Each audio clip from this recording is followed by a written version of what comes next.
Salut à tous et à toutes. J'avais préparé déjà une vidéo pour donner des conseils sur le travail de révision, si vous êtes en période d'épreuve ou quoi. Et en fait, je ne l'ai jamais postée parce qu'il y avait certains points qui ne me convenaient pas et du coup, je la refais aujourd'hui. C'est peut-être un peu tard, mais ça servira peut-être aussi pour plus tard. Donc j'ai peut-être quelques conseils et après avoir passé déjà quelques épreuves, maintenant je peux comprendre ce qui est vraiment positif ou pas. D'abord, moi, si vous êtes aussi du genre à travailler tout seul et préférez travailler tout seul, cette année, je me suis mis à travailler en groupe. Ça s'est fait un peu de manière voilà, spontanée et au final, je me dis merci de m'être forcée en fait parce que ça m'a beaucoup aidé. C'est-à-dire que, vous savez, il faut savoir avec qui vous pouvez travailler et avec qui vous pouvez pas. Donc, il ne faut pas considérer, par exemple, ça c'est mon bon ami et j'ai envie de travailler avec ou pas. Parce que des fois, les bons amis ils sont super en termes d'amitié, en termes de travail, vous allez être peut-être pas assez efficace. Vous voyez ce que je veux dire? Peut-être que vous allez juste parler entre vous, que vous n'allez pas réussir à vraiment travailler. Trouvez des amis avec qui vous pouvez vraiment vous mettre à travailler et avec qui vous savez que vous allez pouvoir être efficace. Ensuite aussi, trouver un lieu où travailler, donc une bibliothèque, je pense que c'est le mieux. Les bibliothèques, les BU, là. Souvent elles sont accessibles facilement, c'est-à-dire que si vous êtes étudiant ou quoi, vous vous montrez, après vous pouvez y aller, bon enfin voilà. Il y en a qui sont juste ouvertes, enfin peu importe, mais ça aide vraiment. Pourquoi? Parce que vous êtes dans un endroit où normalement c'est calme et donc automatiquement vous avez envie de chuchoter et donc ça vous réduit l'envie de parler, vu que vous savez que c'est pas bien de le faire. Mais vous allez voir qu'en fait vous l'utilisez beaucoup moins, surtout quand vous êtes à plusieurs.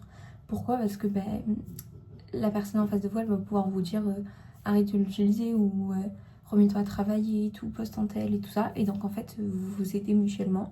Et même si vous êtes tout seul, c'est pour ça que c'est bien d'être dans un endroit spécifique. Parce que par exemple, être chez soi, pardon, on l'associe aussi à un moment de détente. Et alors que quand on est dans une bibliothèque, quand on sait que là-bas, juste on travaille et que c'est pas de la détente, eh ben on est un peu conditionné, vous voyez ce que je veux dire? Donc automatiquement, tu utilises moins ton téléphone. Tu as des habitudes, tu vois. Ensuite, au niveau même des fiches de révision et tout ça, il faut pas recopier son cours. Moi, j'ai fait l'erreur encore, mais c'est vraiment pas bien. Et ce qu'il faut faire pour ça, moi, je conseille de feuilleter son cours, vraiment relire vite, mais vraiment prendre le temps de bien le relire. Ça, c'est, je pense, quand même hyper utile, surtout quand vous n'avez pas le temps de faire des fiches de révision. Vous le relisez en entier. Même si vous ne connaissez pas tout par cœur, juste le fait de l'avoir relu, inconsciemment, vous allez mémoriser des choses devant votre copie, où vous allez avoir des souvenirs, enfin, vous voyez ce que je veux dire, les idées qui vont revenir comme ça, qui vont émerger. Ensuite aussi, d'utiliser des couleurs, ça aide.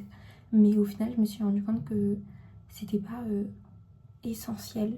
Je sais pas comment dire ça, mais après, ça dépend. Là, par exemple, c'était la philosophie et différentes notions. Donc en soi, on sait quand on mélange, c'est compliqué de tout mélanger, enfin on arrive quand même à se rappeler de quelle notion on parle. Mais là pour le coup, du coup pour la philosophie, c'était pas essentiel pour moi. Par contre, ce qui est très intéressant, c'est de, une fois que tu as fait ta fiche de révision, de pas surligner pendant que tu l'as fait, mais de surligner que pendant que tu la relis, quand elle est finie, qu'elle est totalement finie. Au moins, ça te permet de bien la relire et d'enregistrer et de surligner ce qui est important. Ou alors, si tu t'y es pris vraiment à l'avance, de surligner, moi ce que je fais des fois, les grands points, mais aussi des fois je souligne par exemple les points sur lesquels j'ai du mal à retenir, les points qui sont compliqués on va dire un peu pour moi.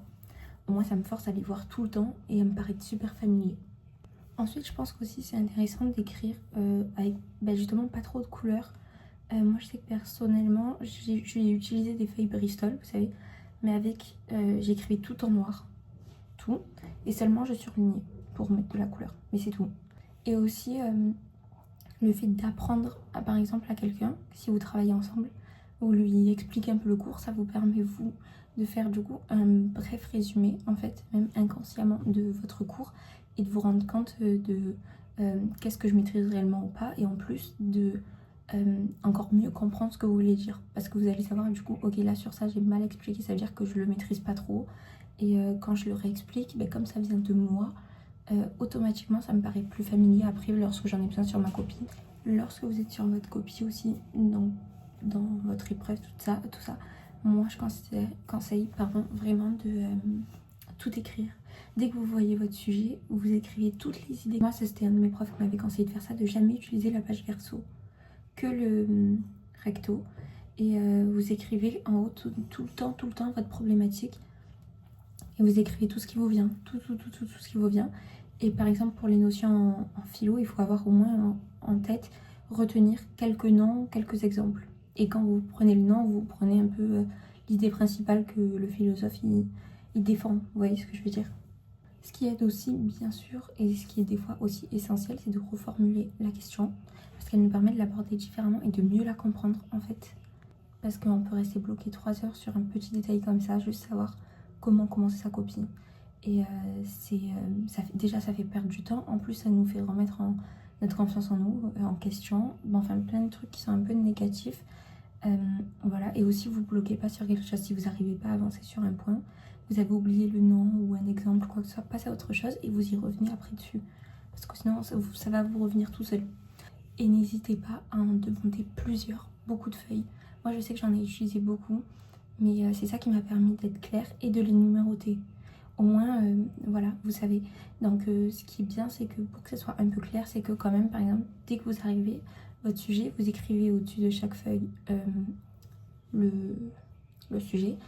Et après, vous écrivez une feuille, vous choisissez que ce soit juste pour les idées que vous jetez comme ça.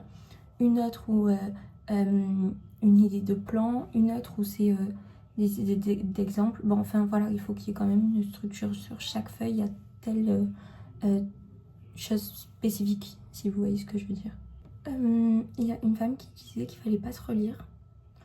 Et sincèrement, moi là, c'est ce que j'ai fait, je me suis pas relue. Donc je pense pas que c'est super, parce que pour les fautes d'orthographe surtout. Mais au niveau, je pense que s'il faut se relire, c'est bien de se relire vraiment pour vérifier ses fautes d'orthographe, mais pas forcément pour relire vraiment le contenu, parce que en fait c'est à ce moment-là où on peut être à la toute fin et quand on va se dire en fait oh là là, ça allait pas du tout, en fait ça paraissait pas aussi clair, j'ai l'impression que j'aurais pu faire vachement mieux que ça, j'aurais pu mettre ça parce que d'un coup il va y avoir une autre idée qui va venir, mais en fait vous avez plus le temps et au final vous allez sortir de ça, de cette épreuve stressé, frustré, déçu de vous-même. Bon, enfin voilà, ça n'a pas forcément des aspects positifs. Donc se relire, une relecture pour la correction de ses fautes, oui, et pour, on va dire, une relecture en surface, c'est-à-dire que vous n'allez pas chercher à vouloir réécrire votre texte, mais juste à voir, avoir une vue d'ensemble et voir si vous pouvez quand même améliorer le contenu. Si des fois vous êtes démotivé ou quoi, moi je sais que là par exemple tout à l'heure, ou même pendant mes révisions, à un moment ça m'est arrivé d'être démotivée. Mes amis justement ils sont là pour me remotiver et c'est ça l'essentiel justement d'être en groupe, c'est qu'on peut vous rebooster. Donc je vous dis ce qu'ils m'ont dit, ça peut aider. Et en plus de ça, je pense que c'est hyper important de ne pas partir défaitiste à un contrôle ou un examen, parce que moi c'est l'erreur que j'ai fait souvent, mais en fait souvent je ne travaillais pas, c'est pour ça. Et le fait de travailler, ça te met une certaine confiance en toi du coup, et c'est hyper important au final. Donc voilà. Et je sais que des fois on peut avoir des pensées un peu parasites, c'est-à-dire que vous pouvez penser un peu à avoir l'esprit qui divague. Vraiment dites-vous, ok, prenez conscience que là je suis en train de divaguer, je me reconcentre. Et voilà, il faut que vous vous forcez un peu, c'est un peu des fois comme un combat entre soi-même, mais il faut le faire parce que ça vous fait perdre du temps et voilà. Voilà, c'était des petits conseils et aussi pensez à prendre de quoi grignoter parce qu'à un moment donné, vous allez avoir un moment où vous savez, vous en pouvez plus, vous avez un peu mal à la tête, vous n'arrivez plus à réfléchir et il faut que vous puissiez faire une pause. Donc du coup voilà, comme une compote ou alors des petits gâteaux ou quoi, ça aide. Du coup voilà. Bon courage à tous si vous êtes en période d'examen et bonne journée ou alors bonne soirée à vous.